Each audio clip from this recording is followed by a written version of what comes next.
who stands with us in our fight for freedom, Katie Pavlich.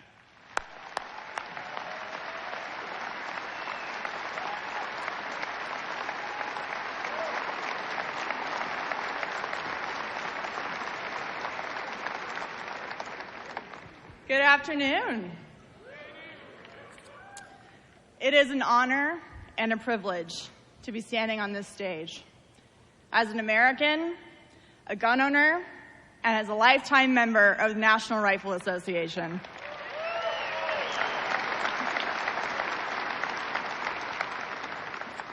Like many of you, I grew up hunting and shooting with my father, and my dad bought me my first rifle for my 10th birthday and had KDP embroidered on the sling.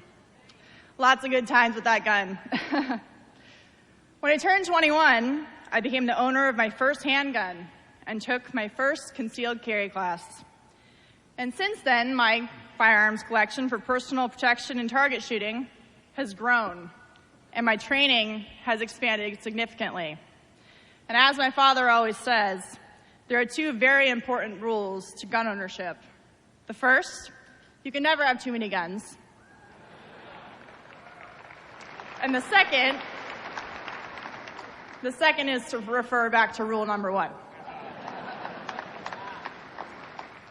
You know, personally, I know a lot of women just like me. Women who are interested in taking control of their own safety.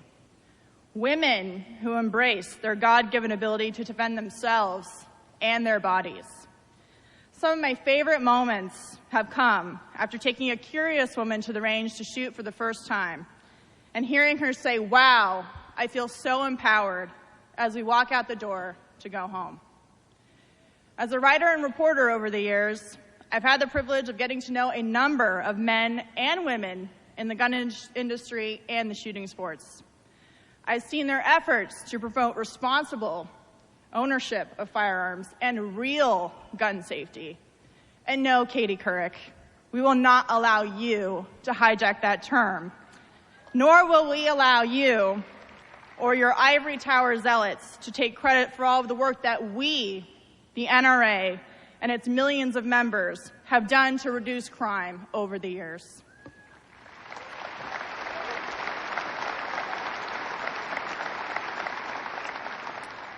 And speaking of Katie Couric, you know, she's out with a new documentary about gun control.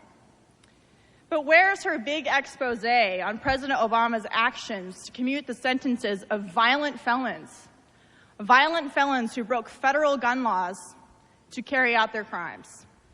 Where's her big expose on the Justice Department's failure to prosecute and imprison criminals who use guns illegally, putting them back on our streets and into our communities? But I digress. Women are the fastest growing demographic of gun owners in this country.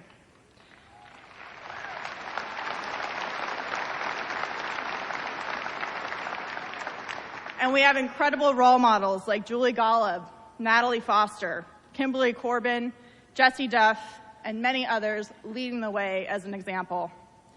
Mothers around the country are taking control of their family's protection. And on college campuses, female activists like Antonia Okafor are fighting for concealed carry rights in their so-called gun-free campuses. And speaking of campus carry, what's up with Georgia Governor Nathan Deal, a Republican, vetoing recent campus carry legislation? I hope that if we have friends in Georgia, they would remember that on Election Day.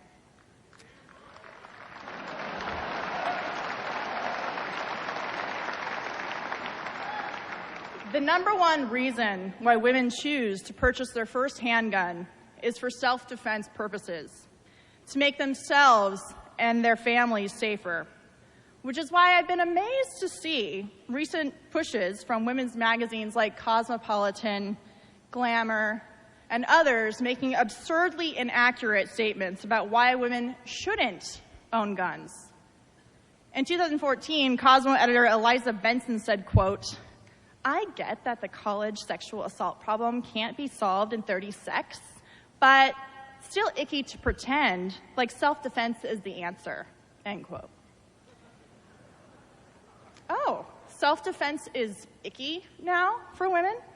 I find it empowering. And she said this after watching Miss Nevada, who went on to win Miss USA, promote self-defense for women. Most recently, the magazine produced a video featuring women berating and questioning their gun-owning boyfriends. One woman in the video calls firearms death machines, and another woman is seen telling her boyfriend, from a non-American perspective, Americans are used to like freedom of speech, freedom, implying that her boyfriend takes her Second Amendment rights too seriously. Michael Bloomberg's Everytown is out with a new website urging women not to date what they call gunsplainers. So what's a gunsplainer, you might be wondering? Well, according to Bloomberg's self-proclaimed experts, like comedian Amy Schumer and actress Julianne Moore, a gunsplainer is a man who repeatedly explains to a woman why she'd be safer if she owned a gun. Well, yeah, I think there's probably some gunsplainers in this crowd today.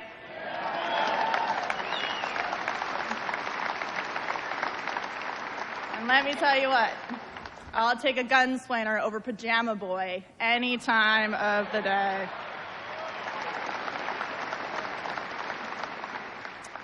And considering that I know women are safer when they own a firearm and know how to use it, I must be a gunsplainer too.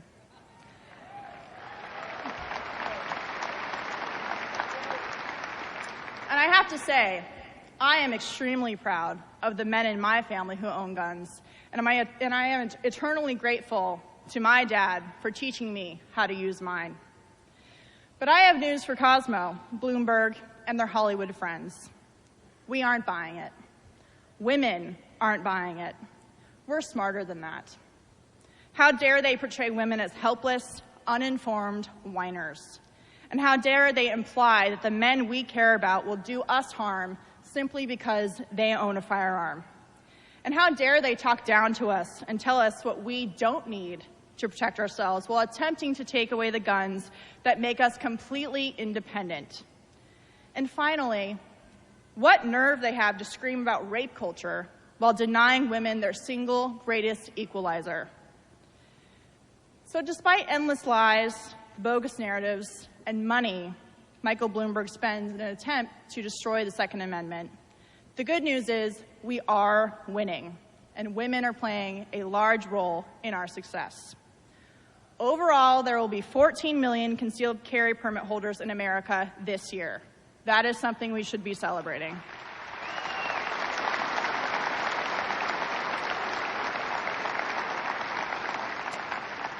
In Chicago, for the first time in decades, law-abiding citizens are protecting themselves from violent criminals running their neighborhoods.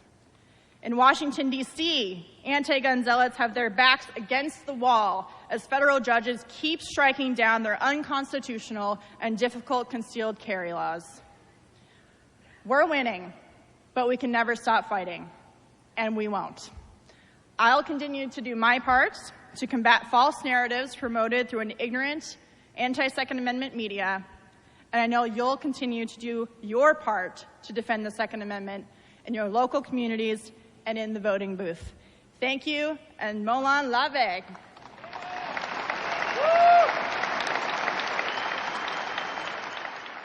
We will make America great again.